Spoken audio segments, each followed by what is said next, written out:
बीरपुर गांव में गोपी नाम का फेरी वाला था जो कश्मीर से ऊनी शॉल, सूट और गर्म कपड़े लाकर गांव-गांव बेचता। उसकी गठरी हमेशा भारी रहती मगर जेब में पैसे बहुत कम। घर में उसकी पत्नी लाली बैठी बच्चों की देखभाल कर रही थी। 2 छोटे बच्चे रोहित और सीमा भूख से परेशान थे। दिन भर गांव में घूमते हो लेकिन इसका क्या फायदा? तुम्हारी आमदनी से घर में ठीक से चूल्हा भी न जल पाता। मैं जानता हूँ लाली, मैं मेहनत पूरी ईमानदारी से करता हूँ लेकिन कमा नहीं पाता। मुझे पता है, मैं तुम्हारी मजबूरी समझती हूँ। मैं भूखी रह लूंगी लेकिन बच्चों का क्या? गोपी ने बच्चों की तरफ देखा और उसकी आंख में आंसू आ गए। सही कह रही हो तुम, मुझसे भी बच्चों की ये हालत देखी नहीं जाती। लेकिन तुम चिंता ना करो, मैं करता हूँ कुछ। लाली ने सिर हिला दिया। आंसू उसकी आंखों में चमक रहे थे। रोहित ने अपने छोटे हाथों से पेट सहला लिया जैसे भूख से खुद को समझा रहा हो। गोपी बाहर की दुनिया में मेहनत करता रहा मगर घर की हालत देखकर उसकी आत्मा बुरी तरह थक गई थी। हे भगवान, तू किस जन्म का बदला ले रहा है मुझसे? मेरे बच्चों को भूखा रख के क्यों मेरी आत्मा को जला रहा है भगवान, क्यों? गोपी को कपड़े बेचकर मुनाफा नहीं हो रहा था, इसलिए उसने तय किया कि अब वो दूसरे गांव जाएगा। वहाँ कुछ अमीर लोग रहते थे जो उसके कश्मीरी कपड़ों को अच्छे दाम पर खरीद सकते थे। वो अमीरपुर गांव पहुंचा।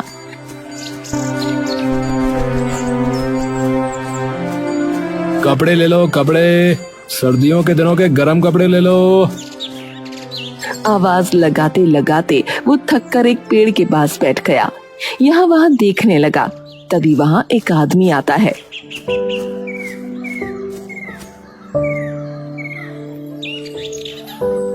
भाई कैसे कपड़े दिए?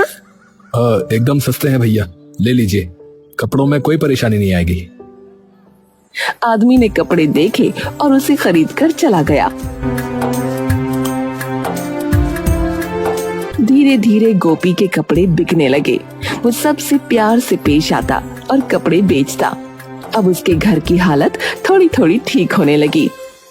लाली ये लो आज की कमाई। अरे वाह, आज तो अच्छी आमदनी हुई है। हाँ लाली, अब से मेरे बच्चे भूखे नहीं सोएंगे और भगवान ने चाहा तो तुम्हारा इलाज भी हो जाएगा। भगवान का लाख लाख शुक्र है। गोपी और लाली खुश थे। उसकी ईमानदारी से गांव भर में उसकी पहचान बन गई। लेकिन राजू और हरिया जो कपड़े बेचते थे अब नुकसान में थे। राजू लालची था जबकि हरिया भोला भाला। ए हरिया सुन, जब से ये आया है तभी से हमारा धंधा पूरा चौपट हो गया नहीं? अरे भाई, तो वो अपनी मेहनत से कमा रहा है, तुम भी कमाओ, किसने रोका है? दिन ब दिन राजू और हरिया की कमाई घटती जा रही थी और गोपी की बढ़ती।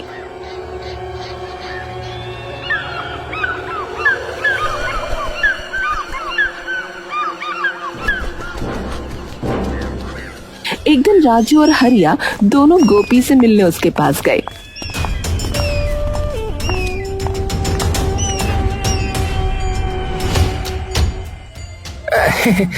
भाई, इस गांव में नए लगते हो, कौन से गांव के हो? जी भाई, पास के ही गांव बीरपुर का रहने वाला हूँ भैया। बढ़िया है भाई, और बताओ कैसा चल रहा है धंधा है? अरे कैसा चल रहा है क्या मतलब है? अरे अच्छा ही चलेगा भाई। है भाई ने तो हमारे धंधे को भी पीछे छोड़ दिया भाई। नहीं भाई, ऐसा कुछ नहीं है, बस भगवान का आशीर्वाद समझ लो। राजू और हरिया की गोपी से दोस्ती हो गई, पर राजू मन ही मन उससे जलने लगा।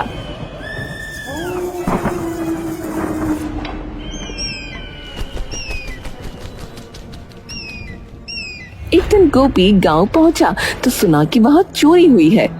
अरे हरिया भाई, सुना है कि गांव में चोरी हुई है? हाँ गोपी भाई, सोने के गहने चोरी हुए हैं, सोने के गहने। हाँ गोपी, वैसे इससे पहले इस गांव में कभी ऐसे चोरी नहीं हुई, तुम्हारे आने के बाद ही यहाँ चोरी हुई है ये। इतना बोल राजू वहाँ से चला गया। राजू की बातें सुन गोपी थोड़ा अवाक रह गया, लेकिन कुछ बोला नहीं, बस सोचने लगा। तभी हरिया बोला, अरे गोपी, राजू की बात का बुरा मत मानना, वो तो बस ऐसे ही मजाक कर रहा है।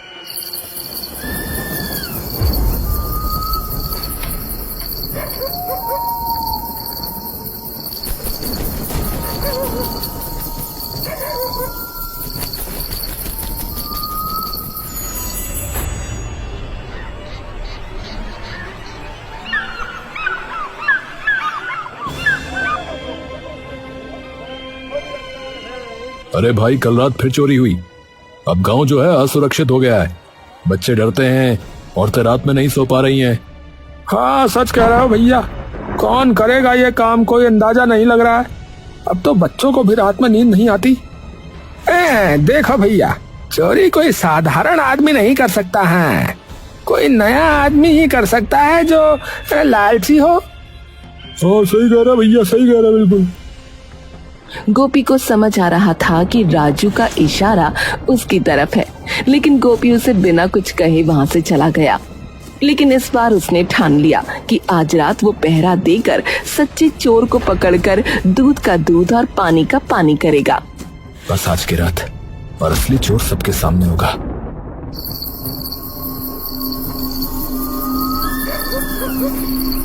उस रात गोपी घर न जाकर झाड़ियों में छिपा रहा। उसने एक नकाबपोश को गांव की ओर आते देखा। उसने उसका पीछा किया, लेकिन वो अचानक गायब हो गया। तभी पीछे से आवाज आई, चोर चोर चोर, अरे पकड़ो पकड़ो, अरे पकड़ो भैया। गोपी ने पीछे मुड़कर देखा तो कुछ गांव के लोग और राजू चिल्लाते हुए उसके पास आ गए।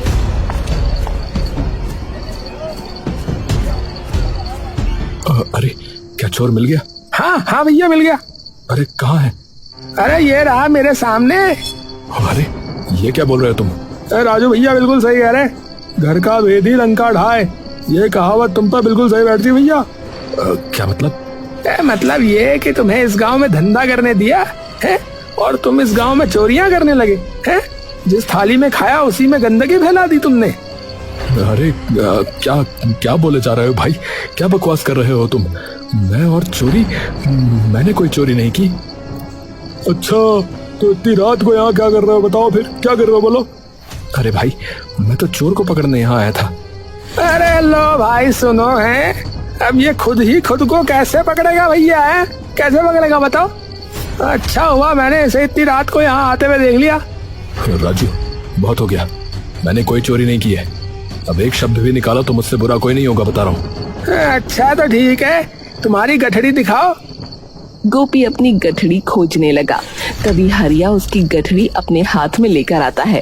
अरे ये रही भैया तुम्हारी अमानत, जो झाड़ियों के पीछे तुमने छुपा रखी थी।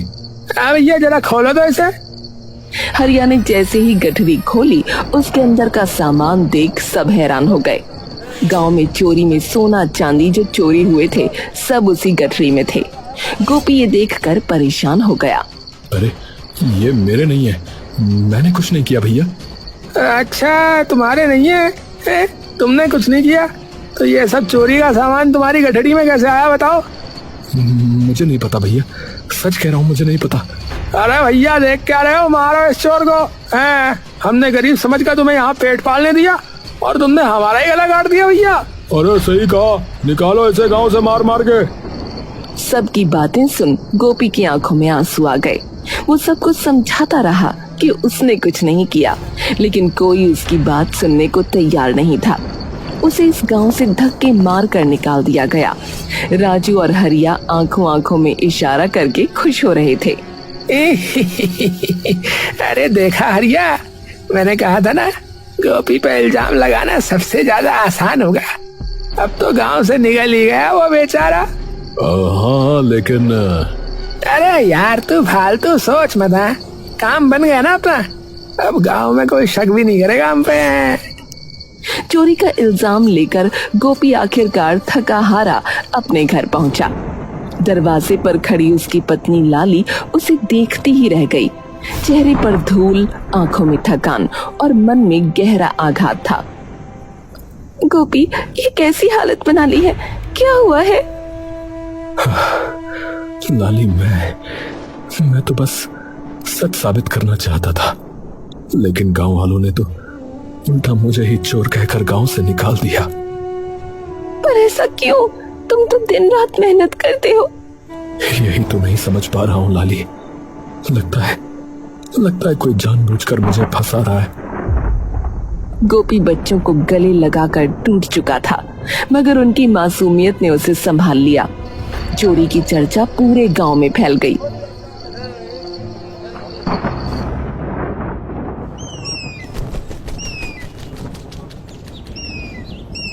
अगले दिन हरिया ने भूखे रोते गोपी के बेटे को स्कूल जाते देखा, जिसे राह में गांव वाले ताने मार रहे थे। अरे देखो, हैं? चोर के बेटे आ गए। अरे तेरे बाप ने सारा गांव लूट लिया रे। मेरे पापा ने कुछ नहीं किया, वो अच्छे इंसान है, वो चोर नहीं है। ये सुनकर हरिया का मन टूट गया। उसने तुरंत तय किया कि अब और झूठ नहीं छिपाएगा।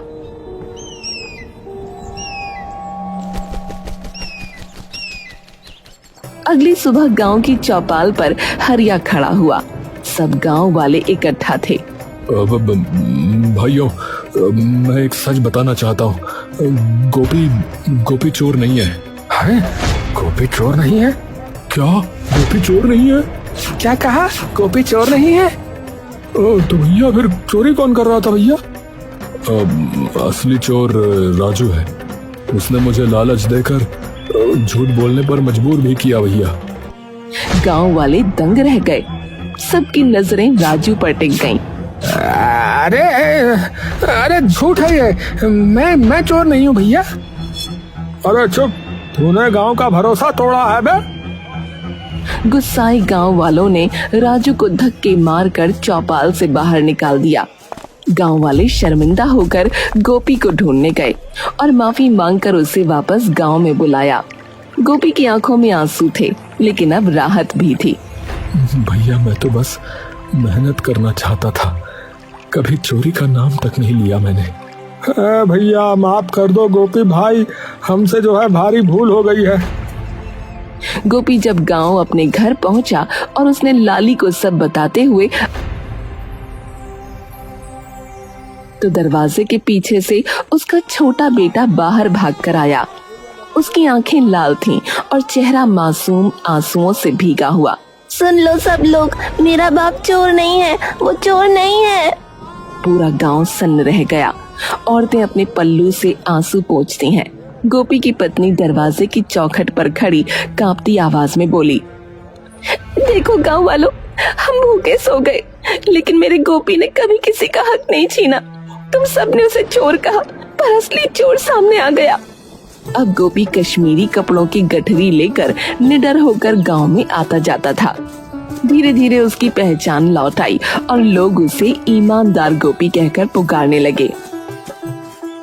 अरे गोपी, अरे तुम्हारे हाथ की चुनी हुई शाल तो और कहीं मिलती ही नहीं भैया। और सबसे बड़ी बात, अब हम निश्चिंत हैं कि तुम जैसा आदमी हमारे गांव में है भैया। इसी बीच वहाँ पर हरिया आता है। अरे गोपी भाई, अब तो सब ठीक हो गया, सच सामने आ ही गया। तुम्हें देखकर अच्छा लगा भाई। हाँ हरिया, सच की राह चाहे लंबी हो, पर जीत उसी की होती है। सच है भाई, मैं भी उस समय मजबूर था, पर अब चैन मिला कि तुम्हारा नाम साफ हो गया। लेकिन कुछ ही दिनों बाद गांव में फिर से चोरियां होने लगीं। हर रात किसी न किसी घर से पैसे और सामान गायब हो जाते। सब हैरान थे कि अगर राजू को निकाला जा चुका है तो ये चोरी कौन कर रहा है। गांव वालों की निगाहें फिर से गोपी की ओर मुड़ी। अरे फिर कहीं वो गोपी ने ही तो कुछ नहीं किया। अरे बस करो, पिछली बार भी तुम सबने बेगुनाह को बदनाम किया। लेकिन भाई सच तो जानना ही होगा ना, है ना भाई? अगर राजू यहाँ नहीं है तो ये काम कौन कर रहा है फिर? गोपी मन ही मन सोचने लगा, इस बार चाहे कुछ भी हो जाए, लेकिन चोर का पता मैं लगा के रहूंगा। एक रात गांव के हर घर के दरवाजे बंद थे। सिर्फ गोपी जाग रहा था, क्योंकि उसे यकीन था कि आज भी चोरी होगी। वो अंधेरे में छुपकर चौकन्ना बैठा था। आज तो आर या पार की लड़ाई होगी। अचानक एक परछाई सरकती हुई नजर आई। कोई आदमी नकाब पहने दीवार फांदकर भीतर जा रहा था। गोपी दबे पांव उसके पीछे पीछे चल पड़ा। ये नकाबपोश आखिर कौन हो सकता है? चल गोपी, आज इसके चेहरे से नकाब हटाना ही होगा। चोर झोली में सामान भर रहा था। तभी गोपी का पैर पत्तों पर पड़ा और हल्की सी चरमराहट हुई। नकाबपोश ने झट से सर घुमा लिया। उसकी आंखें चमक उठी। कौन है वहाँ? तुम कौन हो? चोर भागने लगा। गोपी भी पीछे दौड़ा। अंधेरी गलियों से होते हुए दोनों नदी किनारे पहुंच गए। नकाबपोश का पैर फिसला और उसका नकाब ढीला हो गया। गोपी ने झपट्टा मारकर नकाब पकड़ लिया। ये तुम? चांद बादलों से निकला और चेहरा साफ हो गया। गोपी की आंखें फटी की फटी रह गईं। नकाब के पीछे वही शख्स था जिस पर कोई कभी शक नहीं करता था। तू निकला असली चोर। हाँ, ये सब तू ही कर रहा था। हाँ। गोपी के रोंगटे खड़े हो गए। चोर अंधेरे में भाग निकला और गोपी नदी किनारे अकेला खड़ा रह गया। अगली सुबह गांव वाले फिर इकट्ठा हुए। रात को फिर चोरी हुई थी और अब सबकी नजरें गोपी पर थीं। लेकिन इस बार गोपी की आंखों में डर के साथ साथ गुस्सा भी था। वो चाहकर भी उस आदमी का नाम नहीं ले पा रहा था। गोपी, मान ले कि तू ही चोर है। नहीं, चोर मैं नहीं हूँ, चोर कोई और है। क्या मतलब? आखिर तू कहना क्या चाहता है रे? मैं बस इतना कहना चाहता हूँ कि मैं उसका नाम नहीं ले सकता। भीड़ सन्न रह गई। सबकी आंखें एक दूसरे पर टिक गईं। अब सस्पेंस और गहरा हो चुका था क्योंकि गोपी ने नाम लेने से इनकार कर दिया था। इसका मतलब गोपी तू भी उसके साथ चोरी करता है, इसका मतलब ये है। हाँ सही कहा। आखिरकार जिसने हमें दूध पिलाया उसी ने हमें डसा है। अरे देखते क्या हो, मारो इसे, मारो भैया। लोग गोपी को मारने लगे लेकिन गोपी फिर भी चुप रहा। तभी भीड़ से एक आवाज जोर से आई। लोगों ने देखा तो एक बच्चा व्हील चेयर पर बैठा हुआ आगे बढ़ रहा था। रुको, गोपी चाचा ने कुछ नहीं किया, ये सब मेरे पापा हरिया ने किया है। अब सबके होश उड़ गए थे। हरिया, जिसे सब भोला भाला समझते थे, ये वही असली चोर निकला। मैं सही कह रहा हूँ, गांव में हुए सभी चोरी के पीछे मेरे पापा का हाथ था। गोपी, क्या तुम्हें ये पता था? हाँ। तो तुमने हरिया का नाम क्यों नहीं बताया भैया? तभी वहाँ पर हरिया आता है। हाँ, मैं ही असली चोर हूँ और मैंने ही राजू को फंसाया और अब गोपी को भी फंसाना चाहता था, लेकिन मेरे इस बेटे ने मेरी आंखें खोल दी। हरिया अपने बेटे के पास बैठा और उसे अपने गले लगा लिया। हाँ, आप सबका गुनहगार मैं हूँ। गोपी का इसमें कोई हाथ नहीं है। जो भी सजा देनी है आप मुझे दीजिए। हरिया की बातें सुन सबके मन में गुस्सा था, लेकिन कहीं न कहीं मन में संवेदना भी थी। हरिया रोते हुए गोपी के पास जाता है। गोपी भाई, मैं तुम्हारा गुनहगार हूँ, तुम जो सजा देना चाहो दे सकते हो भैया। नहीं हरिया, तुम्हारी जगह मैं भी होता तो शायद मैं भी ऐसा ही कुछ करता। माना कि तुम्हारा रास्ता गलत था, लेकिन ये सब तुमने अपने बच्चे के प्यार के लिए किया। गोपी की बातें सुनकर सबकी आंखों में आंसू आ गए। भाइयों, हरिया ने अपनी गलती मान ली है। अब हमारी बारी है। इस बच्चे के इलाज के लिए जितना हो सके हम सब मदद करेंगे। गोपी की बातें सुनकर सबने हाँ में हामी भरी। हरिया सबका प्यार देख भावुक हो गया और उसने गोपी को गले लगा लिया। धन्यवाद मेरे भाई, धन्यवाद। तुम्हारा जैसा अगर कोई दोस्त हो तो वो पत्थर को भी हीरा बना देता है भाई। तुम मेरी दुनिया के पारस हो मेरे भाई, पारस हो। अब गोपी पूरे गांव का हीरो बन चुका था। गोपी की आंखों में आंसू थे, लेकिन अब बोझ नहीं था। उसके माथे से चोरी का कलंक मिट चुका था। सारे गांव वालों ने मिलकर चंदा इकट्ठा करके हरिया के बेटे का इलाज शुरू करवा दिया।